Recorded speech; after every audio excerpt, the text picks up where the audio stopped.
Hello दोस्तों, मैं सुहेंद्र कुमार पटेल आप सभी का आपके अपने YouTube चैनल एसकेपी क्लासेस में स्वागत करता हूं। हमारी यूनिट इकाई की श्रृंखला चल रही थी जो समाप्त हो चुकी है। फिर हमने महत्वपूर्ण परिभाषाएं चालू कर दी हैं, इंपॉर्टेंट डेफिनेशन। उसी श्रृंखला में आगे बढ़ते हुए आज हम कुछ और टर्म हैं जो फिजिक्स में यूज होते हैं जिन्हें हम समझने की कोशिश करते हैं। जैसे एक टर्म जो आपको बहुत ज्यादा सुनने को मिलेगा ये है इनर्शिया, या जिसे अपन कहते हैं जड़त्व। इनर्शिया जड़त्व सुना होगा। एक दिन अपन जब ऐसे जनरल इंट्रोडक्शन देख रहे थे तो थोड़ा सा पढ़ा था कि क्या होता है, कैसी क्या कहानी है। जड़त्व का मतलब होता है किसी भी पदार्थ का वह गुण, उसकी प्रॉपर्टी या उसका गुण जो स्थिति परिवर्तन का विरोध करता है,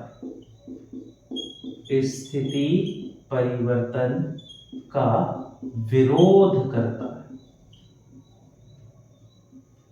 अपोज करता है किसे? Change in position. ठीक, मतलब क्या है? कोई भी पदार्थ जो जिस स्थिति में रहना चाह रहा है वो हमेशा उसी स्थिति में रहना चाहता है। यदि कोई वस्तु रेस्ट में है, आराम में है, विराम अवस्था में है, तो वो वस्तु हमेशा चाहेगी कि विराम अवस्था में रहे। यदि कोई वस्तु है जो गति कर रही है, मोशन या गति में है, तो वो हमेशा चाहेगी कि गति ही करे। वो बात की बात है कि ऐसा हमेशा संभव नहीं है ना, क्योंकि कोई ना कोई एक्सटर्नल फोर्स, बाह्य बल उस पर लगेगा और उसको ये करने से रोक देगा। लेकिन प्रकृति यही है, यदि कोई पदार्थ है, कोई ऑब्जेक्ट है, तो उस ऑब्जेक्ट, सब्सटेंस या मैटर के अंदर यह गुण होगा कि वो अपनी स्थिति परिवर्तन का विरोध करेगा। यदि हम बात करते हैं स्थिति परिवर्तन की विरोध करने की, तो इनर्शिया जो है ये हमेशा डिपेंड करता है मास, या जिसे हम कहते हैं द्रव्यमान पर। ठीक, मतलब क्या? जिसका जितना अधिक मास है उसका उतना अधिक क्या होगा? इनर्शिया। जितना द्रव्यमान उतना अधिक उसका क्या होगा? जड़त्व।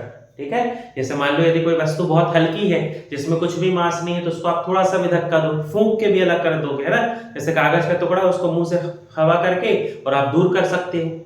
लेकिन ऐसा कोई पदार्थ जिसका मास ज्यादा है, तो उसे हटाने के लिए हमें ज्यादा फोर्स लगेगा। ज्यादा फोर्स क्यों लग रहा है? क्योंकि उसके अंदर ज्यादा क्या है? इनर्शिया। तो आपको एग्जाम में पूछेगा जड़त्व या इनर्शिया को मापने की इकाई क्या है? What is the unit of measuring inertia? तो वहां पर आपका आंसर हो जाएगा मास। फिर मास को मापने की यूनिट वो बात अलग है, फिर वो आंसर तो आपका किलोग्राम हो जाएगा, MKS, मीटर किलोग्राम सेकेंड। लेकिन यदि इनर्शिया का पूछे कि इनर्शिया को किससे मापते हैं, तब आपका आंसर हो जाएगा मास, या जिसे अपन कहते हैं द्रव्यमान। ठीक, चलिए अब अपन इसमें आगे बढ़ेंगे। अपन यहां पर देखते हैं जड़त्व के प्रकार। जड़त्व जो है अलग अलग प्रकार का होता है, जिसको अपन देखते हैं। बहुत सिंपल है, आप डेली लाइफ में से हमेशा देखते रहते हैं। यदि जड़त्व की बात करें तो ये होते हैं 3 प्रकार के। पहला प्रकार होता है विराम का जड़त्व। विराम का जड़त्व बोले तो इसे अपन कहते हैं इनर्शिया ऑफ रेस्ट। काफी कुछ तो नाम से ही समझ गए होंगे, रेस्ट या विराम। यदि दूसरे प्रकार की बात करें तो ये होता है गति का जड़त्व, या जिसे अपन कहते हैं इनर्शिया ऑफ मोशन। ठीक, और तीसरा प्रकार थोड़ा कम इसका जिक्र होता है, लेकिन तीसरा प्रकार भी होता है जिसे अपन कहते हैं दिशा का जड़त्व, या इसे अपन कहते हैं इनर्शिया ऑफ डायरेक्शन। ठीक, तो बहुत कुछ नाम से समझ गया। यदि कोई वस्तु, कोई ऑब्जेक्ट विराम में है और उस विराम में होने के कारण, रेस्ट में होने के कारण उसमें जड़त्व है, तो वो विराम का जड़त्व। यदि कोई ऑब्जेक्ट मोशन या गति में है और गति के कारण उसमें जड़त्व है, तो गति का जड़त्व। और यदि किसी में विशेष दिशा या डायरेक्शन के कारण जड़त्व है, तो उसे कहा जाता है दिशा का जड़त्व। जैसे उदाहरण के लिए विराम का जड़त्व। मान लो आप गाड़ी में बैठे, एक आप और आपका दोस्त गाड़ी में पीछे बैठे हुए हैं, गाड़ी रुकी हुई है, आप दोनों उसके ऊपर बैठे हुए हैं। गाड़ी रुकी है मतलब कौन सी स्थिति है, विराम की या रेस्ट की स्थिति है। अब मान लो आप एकदम से अपनी गाड़ी को आगे बढ़ा दें, ठीक है, एक्सीलेटर दे दें, क्लिक छोड़ दें, गियर मारकर, और एकदम से अपनी गाड़ी को आगे बढ़ा दें, तो जो पीछे बैठा हुआ आपका दोस्त है, यदि वो कुछ पकड़ा नहीं है तो झटके से उसका शरीर जो है पीछे हो जाएगा, वो पीछे की तरफ गिरने लगेगा, फिर तुरंत आपको पकड़ेगा। तो समझना होता क्या है कि वो जो है, आप और आपका दोस्त गाड़ी के ऊपर बैठे हो, गाड़ी विराम में है, रेस्ट में है, अपनी कमर का वो हिस्सा जो गाड़ी से जुड़ा हुआ है वो भी रेस्ट में है, ठीक है, और उसके साथ अपना ऊपर वाला हिस्सा ये भी विराम में है, रेस्ट में। अब जैसे ही गाड़ी को आप एक्सीलरेटर देते हो, गाड़ी मशीन है, वो बनी ही है कि उसको एक्सीलरेटर देंगे तो वो आगे बढ़ेगी। जैसे ही आप उसको एक्सीलरेटर देते हो, वो गाड़ी क्या होती है, आगे बढ़ती है। गाड़ी आगे बढ़ी तो उसके साथ कमर का हिस्सा जो जुड़ा हुआ है वो भी आगे बढ़ गया, लेकिन ऊपर का हिस्सा जो है वो अभी भी रेस्ट या विराम में रहना चाह रहा। वो नहीं चाह रहा कि अपनी उसकी स्थिति बदले, लेकिन अपना जो नीचे वाला हिस्सा है, ये नीचे वाला हिस्सा क्या करेगा, गति करके आगे चला जाएगा। अब जब नीचे वाला हिस्सा गाड़ी के साथ जुड़ा है, आगे चला गया, ऊपर वाला रेस्ट में ही रहना चाह रहा है, तो वो जहां है वहीं रहना चाहेगा। इसलिए आप देखना, जब आप गाड़ी में झटके से आगे जाते हो तो एकदम से शरीर जो है पीछे हो जाता है। तो ये पीछे क्यों हुआ कि पूरा शरीर सब आगे बढ़ गया, लेकिन ऊपर वाला शरीर अपनी पुरानी स्थिति में रहना चाहता है। उसे अपन कहते हैं विराम का जड़त्व, ठीक है। फिर मान लो उसी में आप आगे कंडीशन लेके चलते हैं। आप गाड़ी चला रहे हैं, आपका दोस्त बैठा और गाड़ी चल रही है। चल रही मतलब गाड़ी में क्या है, गति या मोशन। गाड़ी चल रही है और एकदम से आपने ब्रेक लगा दिया, तो देखना ब्रेक लगाने पे क्या होगा, आपका जो शरीर है वो ऐसे आगे की तरफ हो जाएगा। आगे की तरफ होने का कारण क्या है, गाड़ी चल रही है, पूरा शरीर मोशन में है, गति में है, एकदम से जैसे ही आप ब्रेक मारते हैं गाड़ी रुक जाएगी। फिर से वही बात है, गाड़ी मशीन है, उसको बनाया गया है कि ब्रेक मारने पर रुक जाएगी। जैसे ही गाड़ी रुकती है तो कमर का हिस्सा जो गाड़ी के संपर्क में है वो तो रुक गया, लेकिन ऊपर का हिस्सा अभी भी मोशन या गति करना चाह रहा है। और गति करने के कारण जो जाती हुई गाड़ी जब रुक गई तो गाड़ी तो रुक गई, लेकिन ऊपर का हिस्सा अभी भी गति करना चाह रहा है, इसलिए शरीर एकदम से झटके से ऐसा सामने हो जाता है। तो वो क्यों होता है, तो किसके कारण, गति के जड़त्व के कारण होता है। फिर दिशा का जड़त्व। मान लो आप कार या बस में जा रहे हैं, सीधे सीधे जा रहे हैं, और मान लो एकदम से बस किसी मोड़ पे मुड़ती है, तो बस या गाड़ी के मुड़ने पे आपने देखा होगा जिस दिशा में मुड़ती है उसके विपरीत आप क्या करते हैं, एक झटके का, एक जर्क का एहसास करते हैं। जैसे मान लो कार जा रही है, कार राइट साइड मुड़ रही है, तो आपका शरीर जो है लेफ्ट साइड एक जर्क या एक झटके को महसूस करेगा। उसका कारण क्या है, गाड़ी सीधे सीधे जा रही है, हमारा शरीर भी सीधा जा रहा है। गाड़ी के जैसे स्टीयरिंग मोड़ते हैं, गाड़ी मुड़ गई, कमर का जो हिस्सा सीट के साथ जुड़ा हुआ है ये भी मुड़ गया, लेकिन ऊपर का हिस्सा अभी भी सीधा जाना चाह रहा है। स्थिति परिवर्तन का वो क्या कर रहा है, विरोध। लेकिन अब नीचे वाला हिस्सा जहां गया है, नीचे वाला हिस्सा जहां गया वो ऊपर वाले हिस्से को उसी साइड लेकर जाएगा। तो क्या होगा, जो हिस्सा सीधे जाना चाह रहा है वो सीधे ना जाकर क्या होगा, मुड़ जाएगा। इसलिए वो जो है अपन को बाहर की तरफ झटके का एहसास होता है। तो इसे अपन कहते हैं दिशा का जड़त्व, ठीक है। डेली लाइफ में आप बिल्कुल इनको देखते होंगे, हमेशा देखने को मिलते होंगे। और यदि अपन विराम के जड़त्व की बात करें तो आपने विराम के जड़त्व में एक और एग्जांपल, एक तो अपन ने गाड़ी वाला देख लिया, गाड़ी रुकी हुई है, गाड़ी किस में है, रेस्ट में है, और एकदम से जब चालू करते हैं तो पीछे की ओर गिर जाते हैं। एक और आपने देखा होगा कि यदि मान लो पेड़ है, पेड़ में फल लगे हुए हैं, तो आप जिस शाखा में, जिस उसकी टहनी पर फल लगे हुए हैं उसे आप बहुत जोर से हिलाएंगे तो क्या होगा, वो जो फल है वो टूटकर गिर जाएंगे। देखा होगा जामुन, बेर, इनको ऐसे ही तोड़ा जाता है, एक पैर से एक पैर रखते हैं जिसमें ज्यादा बेर या जामुन रहती है, बाकी हाथ से दूसरा हिस्सा पकड़ते हैं और जोर जोर से उसको हिलाते हैं शाखा को, तो बेर जो है बहुत सारी, जामुन और बेर क्या होती है, गिर जाती है। तो क्या कारण होगा, जामुन और बेर जो है वो स्थिर है, रेस्ट में है, विराम में है, लेकिन जैसे ही अपन टहनी को हिलाते हैं तो टहनी जो है, जो डाल है, शाखा है, वो क्या करने लगती है, मोशन या गति करने लगती है, जबकि फल जो है वो विराम में है। तो विराम में है और जो बाकी हिस्सा है वो मोशन कर रहा है, तो उसका जो हिस्सा जो जुड़ा हुआ है उसमें झटका लगता है और जो फल है वो क्या होता है, गिर जाता है। ठीक, कौन सा हो गया, पेड़ से फल वाली कंडीशन। फिर एक और अपन देखते हैं कि मान लो आपने देखा होगा कि कोई चीज, किसी यदि कपड़ा है या पर्दा है, चादर है, उसमें धूल है तो आप उसको ऐसे झटकारते हैं, बहुत तेज झटका देते हैं। और मान लो कोई बहुत भारी है जिसको झटकार नहीं सकते, झटका नहीं दे सकते, तो उसको फिर डंडे से पीटते हैं, मोटे डंडे से, देखा होगा, उनको साफ करने के लिए। तो क्या होता है, मान लो कोई कपड़ा है जिसमें धूल या गंदगी लगी हुई है, जैसे ही अपन ने उसको झटकारा ना, ऐसे ही झटका दिया, तो क्या होगा, कपड़ा जो है वो मोशन या गति में आ जाएगा, लेकिन उससे जो डस्ट पार्टिकल जुड़े हुए हैं वो अभी भी किस में रहेंगे, रेस्ट या विराम में रहेंगे। अब वो जब विराम या रेस्ट में है तो जैसे ही आपने झटका दिया तो कपड़े से वो अलग हो गए, क्योंकि कपड़ा गति कर रहा है। अब जैसे ही वो कपड़े से अलग हुए तो यदि हल्के हैं तो हवा के कारण दूर चले गए, और भारी है तो ग्रेविटेशन या गुरुत्वाकर्षण के कारण नीचे आ गए। इसलिए आप देखना, ऐसे झटकारने पर, ऐसे झटका मारने पर आपको धूल दिखाई देगी बहुत सी। यही कंडीशन होगी जब आप डंडे से मारते हैं, जैसे जिस हिस्से में आपने डंडे से मारा उस हिस्से में क्या हो गई, मोशन या गति, जबकि वहां जो धूल थी वो रेस्ट में थी, तो गति वाला हिस्सा जो है हट गया और वहां पर सिर्फ और सिर्फ क्या बच गई, अब धूल। अब क्या होगा, जैसे ही हवा चलेगी, तेज हवा रहेगी, वो जो धूल है वो अलग हो जाएगी। तो ये सब कंडीशन क्या है, विराम का जड़त्व। आप सोशल मीडिया साइट्स पर, रील पर, शॉर्ट्स पर देखते होंगे कि क्या करते हैं, एक टेबल के ऊपर बहुत सारे कांच के बर्तन रख देते हैं, नीचे एक कपड़ा रहता है, तेजी से गाड़ी को चलाते हुए लेके जाते हैं, कपड़ा निकल जाता है, लेकिन वो जो कांच के बर्तन है वो ना तो गिरते हैं, ना टूटते हैं, ना हिलते हैं, बस थोड़ा कंपन होता है, फिर अपनी जगह में आ जाते हैं। ये भी देखा होगा, तो ये भी वही होता है, इतना झटके से उस कपड़े को खींचा जाता है कि जैसे ही कपड़े को खींचते हैं तो मोशन में आया कपड़ा और वो निकल जाता है, लेकिन जो कांच की ग्लास है वो रेस्ट में रहना चाहती है, और जो पदार्थ जिस अवस्था में है उसी स्थिति में रहना चाहता है। इसे ही अपन क्या कहते हैं, इनर्शिया। डेली लाइफ में हर जगह आपको इनर्शिया या जड़त्व देखने को मिलेगा, है ना, आप कहीं पर भी बहुत सारी घटनाओं पर जड़त्व को आप महसूस कर सकते हैं। ठीक, तो ये कहानी हो गई किसकी, कंबल का साफ हो जाना। जो नोट्स बना रहे हैं तो जब मैं बोल रहा हूं तो उसको लिख के अपने शब्दों में नोट्स बना लेंगे।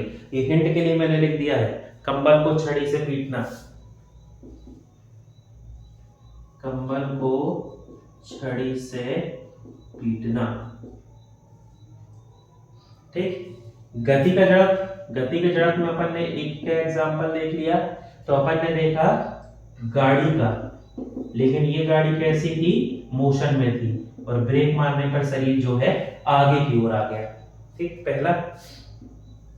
दूसरा एग्जांपल इसका समझना, आपने देखा होगा लॉन्ग जंप जो होती है ना, लंबी कूद, लॉन्ग जंप, उस लॉन्ग जंप के लिए जो खिलाड़ी दौड़कर आता है, रनिंग करते हुए जो एथलीट आएगा, वो पहले रनिंग करता है और उसके बाद कूद कर आगे जाता है ना। ऐसा नहीं होगा कि जहां खड़ा है वहीं से कूद जाए, उसका कारण समझना। ठीक, मान लो यहां से कूदना है उसको, ये वाला जो हिस्सा है यहां पर, तो वो यहां से रनिंग करते हुए आएगा कुछ दूरी से।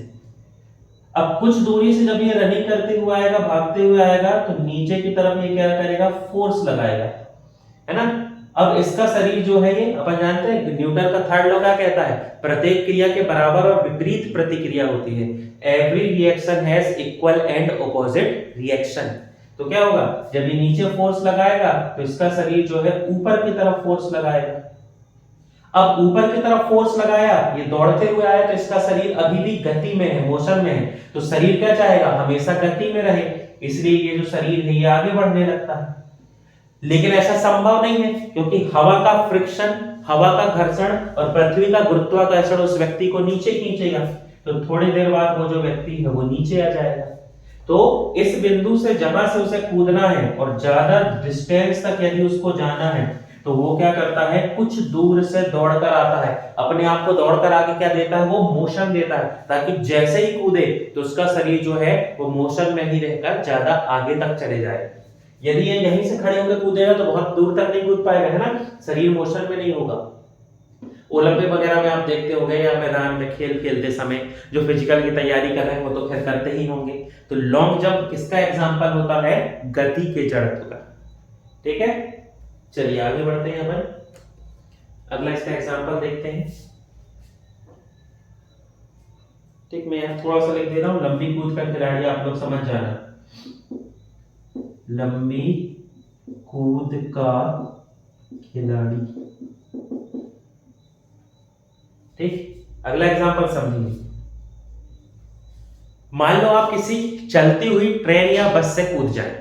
ठीक है, एक बस है जो जा रही है या ट्रेन जो है गति कर रही है और आप उस ट्रेन या बस से कूद जाएं, तो क्या होगा? गिर तो जाओगे, वो तो होगा ही, चलो उसकी कोई बात नहीं, लेकिन गिरने की डायरेक्शन या दिशा क्या होगी? ठीक है, अपन मान लो ये बस ऐसे जा रही है, ऐसे जा रही है और उसी समय कोई कूद गया, तो जो व्यक्ति कूदा है वो जिस डायरेक्शन में बस जा रही है, जिस दिशा में बस जा रही है, वो उसी डायरेक्शन में कूदने के बाद गिरेगा। समझना कैसे? मान लो अपन बस के दरवाजे में खड़े हुए हैं, बस ऐसे सीधे जा रही है, बस अपने रास्ते जा रही है, बस के साथ साथ अपना पूरा शरीर भी उसी दिशा में, उसी डायरेक्शन में मोशन या गति कर रहा है।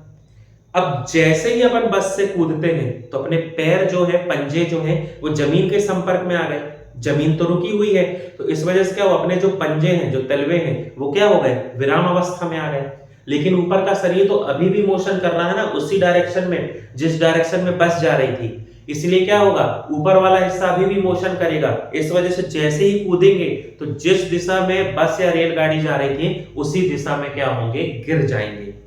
इसलिए आप देखना, जब जैसे आप बस में देखना, बस में यदि मान लो वो जो पानी केला ये सब देने आते हैं ना, तो देखना जब बस चलने लगती है और वो बस के से कूदते हैं, बस से उतरते हैं, तो बस का दरवाजा पकड़ लेते हैं, हैंडल पकड़ के, और 2-4 कदम बस के साथ दौड़ते हैं। आप नोटिस करना इस बात पे। या मान लो रेल पे जा रहे हैं तो रेल में भी देखना, स्टेशन से वो चाय देने वाले उतरते हैं ना, तो रेल से सीधे नहीं कूदते हैं, रेल को पकड़ के, उसके हत्थे को पकड़ के 2-4 कदम रेल के साथ चल के फिर साइड हो जाते हैं और रेल आगे बढ़ जाती है। इसीलिए करते हैं वो, यदि वो भी झटके से कूद गए तो जिस दिशा में ट्रेन या बस जा रही है उसी दिशा में गिर जाएंगे। ठीक है, तो ये कंडीशन किसकी हो जाएगी? गति का जड़त्व। बस या रेल से कूदने पर उसी दिशा में गिरना। मैं पूरा नहीं लिख रहा हूं ना, समझा दिया मैंने पूरा, जिसको लिखना है आप उसको वीडियो को पॉज कर करके उसको लिख लो, बाकी एक थोड़ा आपको आइडिया रहे इसलिए मैंने ऐसा लिख दिया। ठीक, और दिशा का जड़त्व तो भी अपन ने देखा कि जब सर्कुलर पाथ में या वृत्ताकार मार्ग पर गाड़ी घूमती है तो बाहर की ओर हमारा जो शरीर है ये किसका एहसास करता है? झटके का। ठीक, अब देखो ये जो इनर्शिया या जड़त्व है ना, इस इनर्शिया के बारे में सबसे पहले बताया था गैलीलियो। थोड़ा बहुत यदि याद हो तो गैलीलियो नाम अपन पढ़े हैं। गैलीलियो को अपन ने पढ़ा है कहां पर? Father of science. विज्ञान का जनक किसे कहा जाता है? तो विज्ञान का जनक हम कहते हैं गैलीलियो को। याद करेंगे थोड़ा बहुत यदि आपको याद हो तो, अपन ने पहले वीडियो पढ़ा था फिजिक्स की भी, बायो की भी, उसमें अपन ने पढ़ा था। क्योंकि गैलीलियो ने किसकी डिस्कवरी या किसकी खोज की है? तो गैलीलियो ने खोज की है इनर्शिया। यही इनर्शिया आगे जाके न्यूटन की गति का पहला नियम बन गया, वो अपन आगे पढ़ेंगे, है ना। न्यूटन की गति का पहला नियम जो है उसे लॉ ऑफ इनर्शिया कहते हैं, जड़त्व का नियम, यही सब रहेगा, पर उसको अपन आगे पढ़ेंगे। चलिए आगे बढ़ते हैं। अगली अपन डेफिनेशन या अगला जो टर्म यूज होता है उसे अपन समझने की कोशिश करते हैं।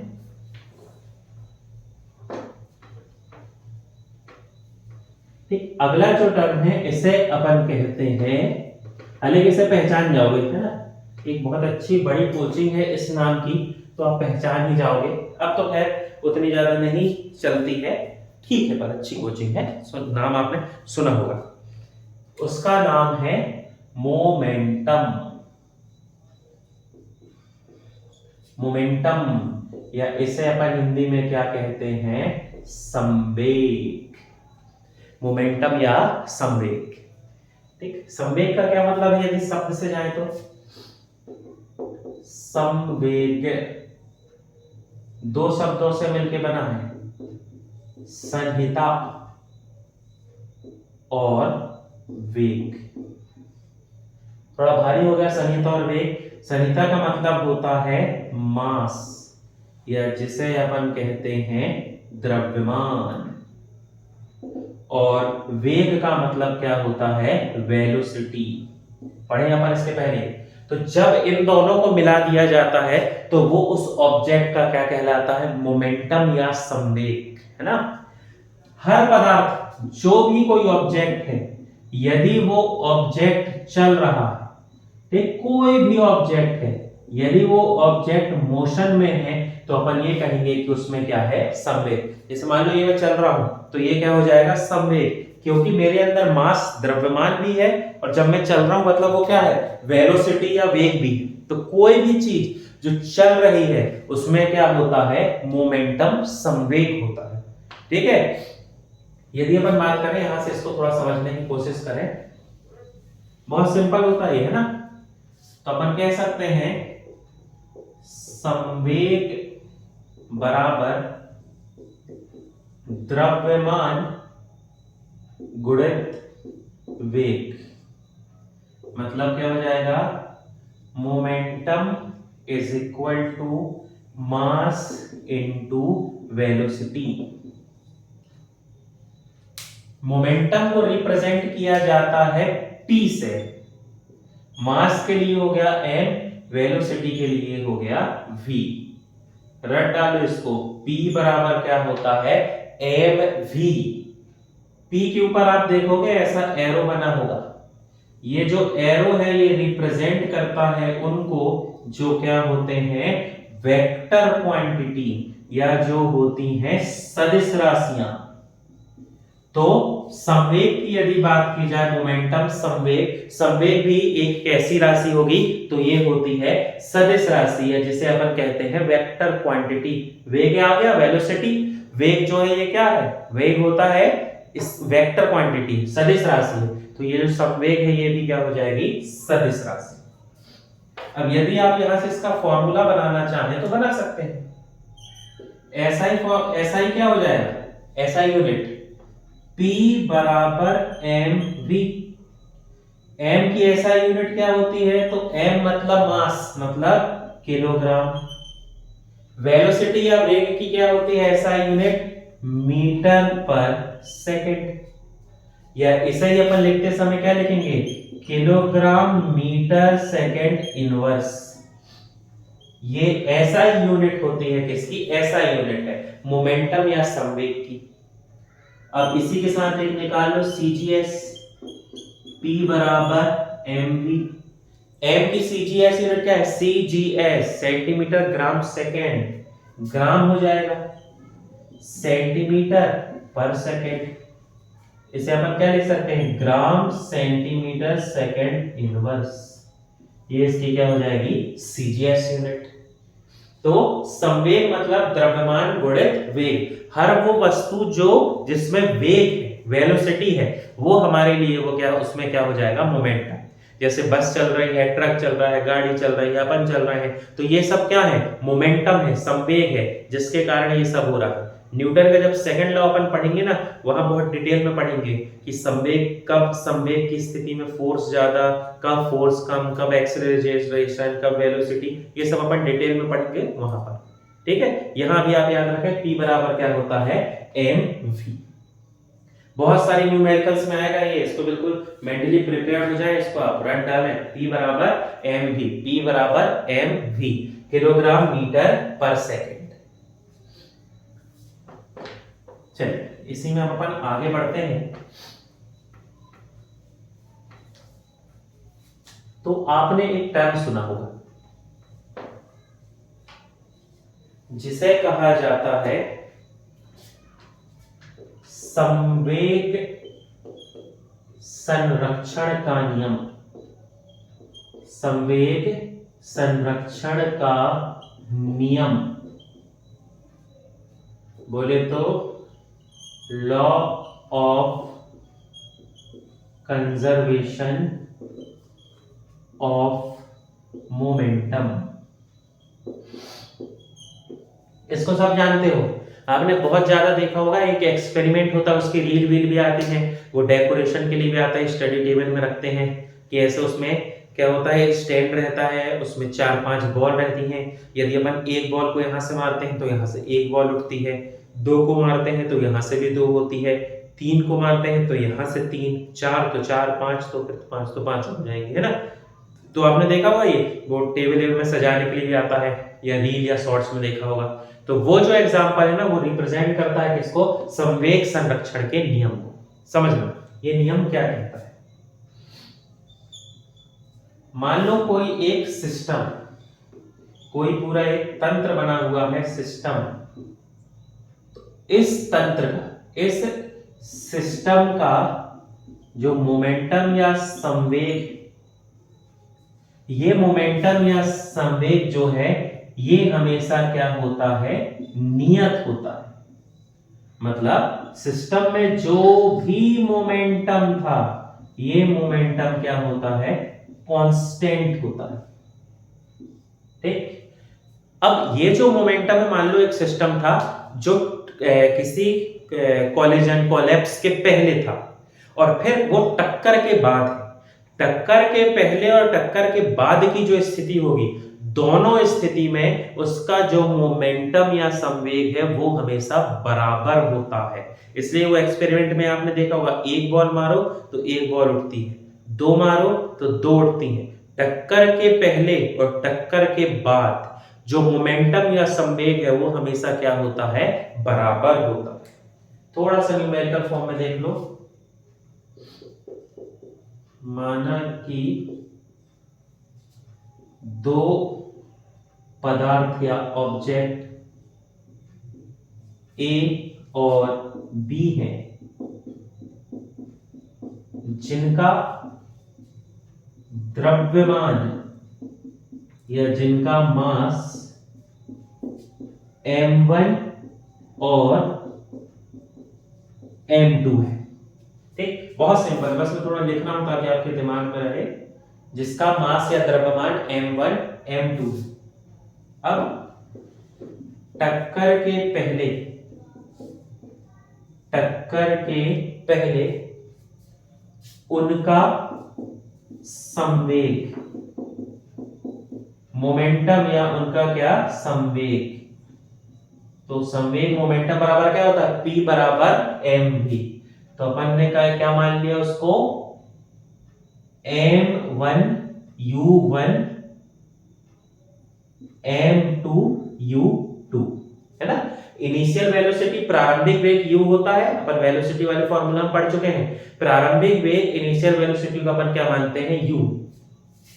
फिर टक्कर के बाद, कोलिजन या टक्कर के बाद उसी सिस्टम का मोमेंटम या संवेग क्या हो जाएगा, m1 v1 और m2 v2। पदार्थ तो वही है, मैटर वही है, ऑब्जेक्ट वही है, इसलिए m नहीं बदलेगा, m1 m2 m1 m2। लेकिन टक्कर के पहले जो उसकी वेलोसिटी थी, वेग थे, वो अलग है। टक्कर के बाद उसकी वेलोसिटी जो है वो अलग है, इसलिए इनिशियल में u, प्रारंभिक में u, और फाइनल या अंतिम में अपन ने क्या ले लिया, v। अब नियम क्या कह रहा है, सिस्टम का मोमेंटम या संवेग हमेशा क्या होगा, नियत होगा, कांस्टेंट होगा। मतलब टक्कर के पहले क्या था momentum, m1 u1 plus m2 u2, दोनों का मिला के ये मोमेंटम निकला। ये बराबर होगा टक्कर के बाद m1 v1 plus m2 v2। ये हमेशा क्या होंगे, हमेशा कांस्टेंट होंगे, हमेशा ये क्या रहेंगे, बराबर। टक्कर के पहले और टक्कर के बाद किसी भी सिस्टम, निकाय या तंत्र का संवेग हमेशा नियत या एक समान होता है। इसे ही कहा जाता है संवेग संरक्षण का नियम।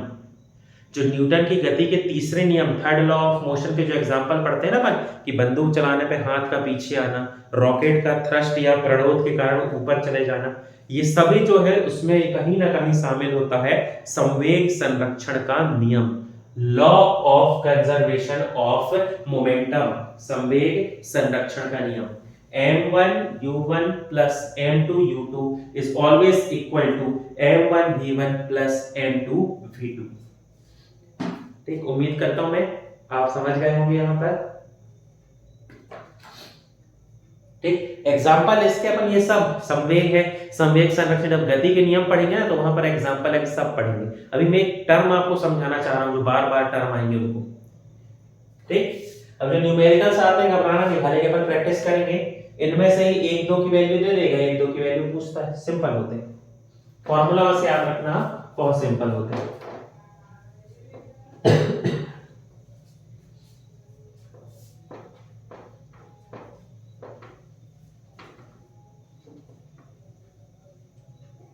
चल अब आगे बढ़ते हैं, अगला टर्म समझते हैं जो काफी पूछा जाता है। आपने एक टर्म सुना होगा जिसे अपन कहते हैं आवेग, वो था संवेग, मोमेंटम, आवेग, या जिसे अपन कहते हैं इंपल्स, आवेग। ये भी काफी सुना हुआ शब्द है, समझ रहे? जब किसी स्थान पर बहुत कम समय के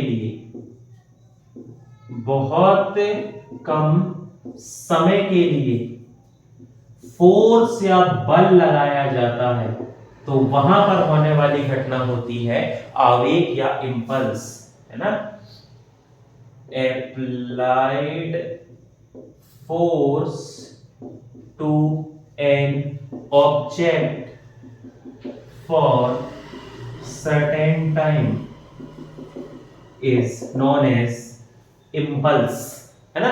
जैसे इसका सबसे अच्छा उदाहरण, क्रिकेट तो सभी खेले होंगे बचपन में। क्रिकेट जब अपन खेलते हैं तो बॉल आपके पास कितनी भी तेज आए, कितनी भी जल्दी या आपके पास कितनी धीमी आ जाए, फर्क नहीं पड़ता है। आप बैट को कितना ऊपर लेकर जाते हैं, कितने पास से मारते हैं या वहीं घुमा देते हैं, जैसा भी आप करें, लेकिन जो बॉल है और बैट है उसके बीच होने वाला संपर्क बहुत कम समय के लिए होता है।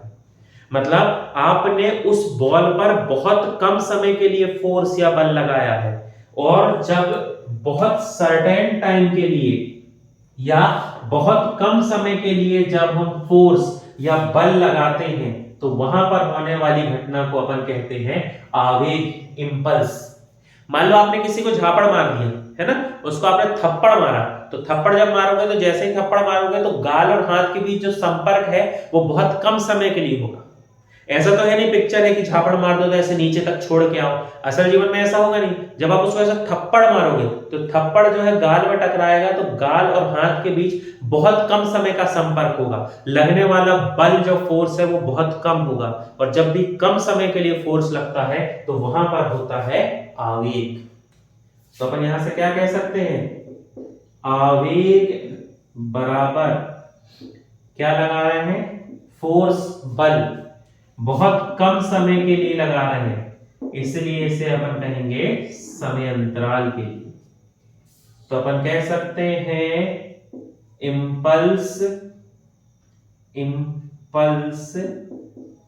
Is equal to force into time interval. ठीक, ये हो गया फॉर्मूला। इंपल्स या आवेग को रिप्रेजेंट करते हैं, दर्शाते हैं टाउ, उल्टा जे जैसा जो देखा है इसे टाउ कहते हैं, टाउ, टाउ नहीं कहते हैं ना, tau.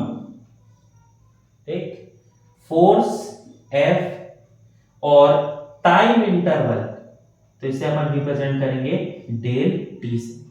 Tau is equal to F into del t, ये फॉर्मूला होता है किसका, आवेग या इंपल्स का।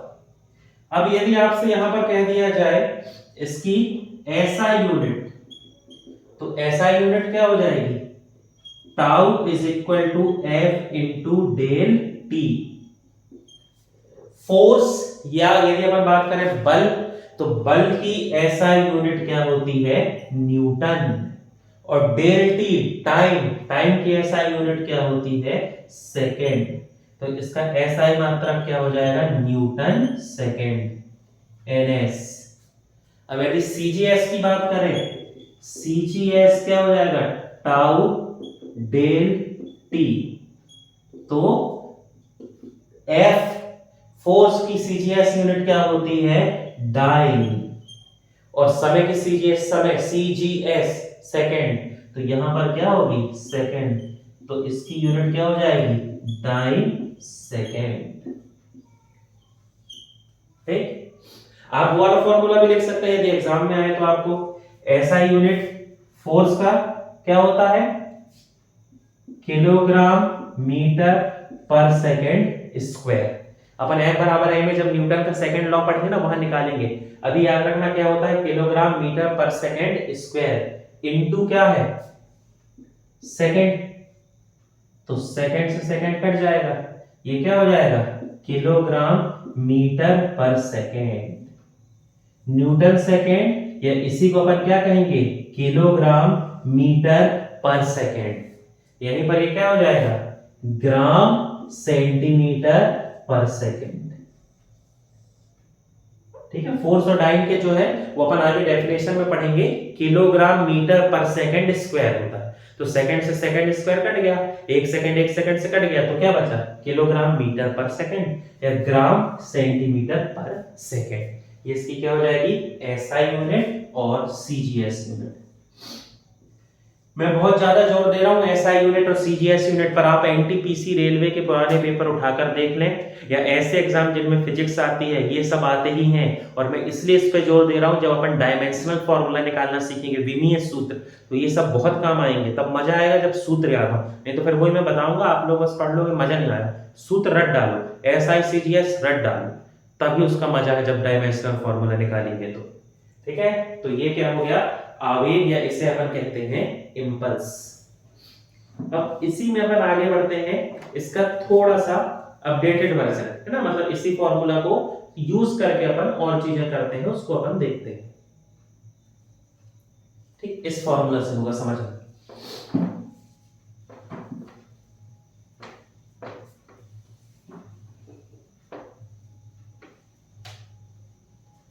फॉर्मूला क्या कहता है? Tau is equal to F into del t. तो यदि हम इसको लिखना चाहें तो लिख सकते हैं F is equal to tau upon del t. अब इस फॉर्मूला में देखो, डेल टी मतलब टाइम, फोर्स मतलब बल। जो बल और समय अंतराल है, फोर्स और टाइम है, ये एक दूसरे के इनवर्सली प्रोपोर्शनल है, एक दूसरे के व्युत क्रमानुपाती है। मतलब क्या हुआ?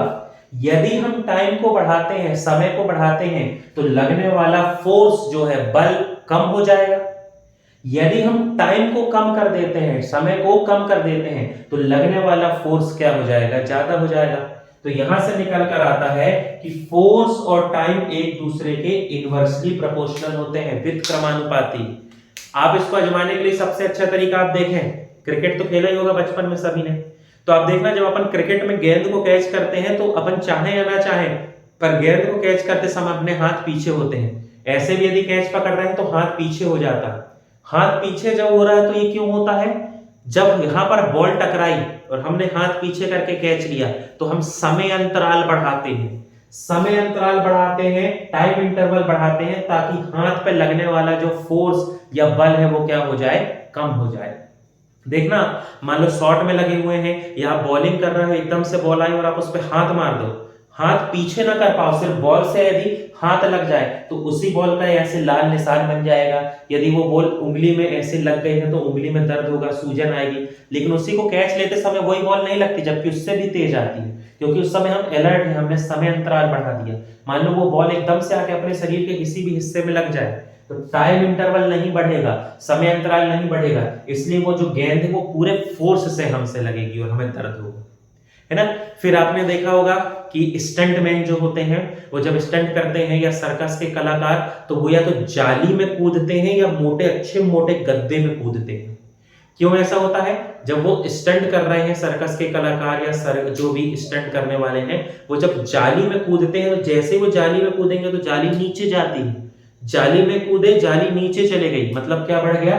टाइम इंटरवल, तो लगने वाला फोर्स कम हो गया। गद्दे में जैसे कूदते हैं, गद्दा दबता है, कुशन जो है गद्दा दबता है, जैसे ही वो दबा तो दबने की वजह से टाइम इंटरवल बढ़ गया और लगने वाला फोर्स कम हो गया, इसलिए चोट नहीं लगती। ठीक है, आप देखना कांच के बर्तन यदि फर्श में गिर जाएं, टाइल्स पर गिर जाएं तो वो टूट जाते हैं, लेकिन वो यदि जो कांच का बर्तन है वो रेत में गिर जाए, मिट्टी में गिर जाए, घास में गिर जाए तो नहीं टूटता है, क्योंकि मिट्टी, रेत, घास ये सब थोड़ी थोड़ी दबते हैं। दबने की वजह से वहां पर क्या बढ़ जाएगा, टाइम इंटरवल, और टाइम इंटरवल बढ़ गया तो फोर्स कम हो गया, इसलिए वो कांच का बर्तन टूटेगा नहीं, है ना। गाड़ी में आपने एयर बैग देखा होगा, गाड़ी में एयर बैग इसी कॉन्सेप्ट पे तो काम करते हैं। जैसे ही एयर बैग अपन तुरंत गाड़ी से सामने स्टीयरिंग से ऐसे टकरा जाते हैं, अब उसकी जगह क्या होगा, एयर बैग आ जाएंगे। जैसे ही एयर बैग आए अपन एयर बैग से टकराएंगे तो अपना क्या होगा, टाइम इंटरवल बढ़ जाएगा, और टाइम इंटरवल बढ़ने के कारण लगने वाला फोर्स जो है वो कम हो जाएगा। फिर गाड़ी में जैसे साकअप होते हैं, स्प्रिंग होती है गाड़ी में, साकअप जिसको अपन कहते हैं, गड्ढे या दच्चे से जब अपन जाते हैं तो जब अपन गड्ढे से होकर जा रहे हैं तो वो जो स्प्रिंग है वो दबती है फिर ऊपर जाती है, दबती है फिर ऊपर आती है, तो इस घटना की वजह से टाइम इंटरवल बढ़ जाता है और लगने वाला फोर्स क्या हो जाता है, कम हो जाता है। तो टाइम और फोर्स एक दूसरे के क्या होते हैं, व्युत्क्रमानुपाती, इनवर्सली प्रोपोर्शनल, एक बढ़ेगा तो दूसरा घटेगा। इसको और अपन समझेंगे जब न्यूटन के सेकंड लॉ में आएंगे, है ना, लेकिन पहले मैं टर्मिनोलॉजी कंप्लीट कर रहा हूं, इसलिए सबसे थोड़ा थोड़ा इंट्रोड्यूस करा रहा हूं। अब मैं जब आगे कहीं पढ़ाऊंगा तो मैं कहूंगा आवेग, तो मैं वहां समझाऊंगा नहीं क्या आवेग, आपको पता होना चाहिए, अपन डिटेल में आवेग पढ़ चुके हैं। ठीक है, तो यहाँ आज की वीडियो में हमने जड़त्व, संवेग, आवेग को विस्तार से पढ़ा, और जो हमारी डेफिनेशंस बची हुई हैं जैसे फोर्स, फिर उसके बाद फ्रिक्शन, मोशन, फिर लॉ ऑफ मोशन, तो हम एक सीक्वेंस से चलेंगे ताकि आपको दिक्कत ना हो। तो बेसिक वाले जिनको बिल्कुल नॉलेज नहीं है वो भी पढ़ सकें, जिनको अच्छा नॉलेज है, अच्छा जानते हैं, वो भी थोड़ा सा आप पढ़ के रिवीजन कर सकते हैं। हमारे चैनल से संबंधित जानकारी के लिए, वीडियो के अपडेट के लिए हमारे चैनल से जुड़े रहें। कोई भी जानकारी चाहते हैं, कोई भी सुझाव है, कमेंट बॉक्स में दे सकते हैं। पढ़ाई करें, बढ़ते रहें, पढ़ते रहें, सब अच्छा होगा। बहुत बहुत धन्यवाद।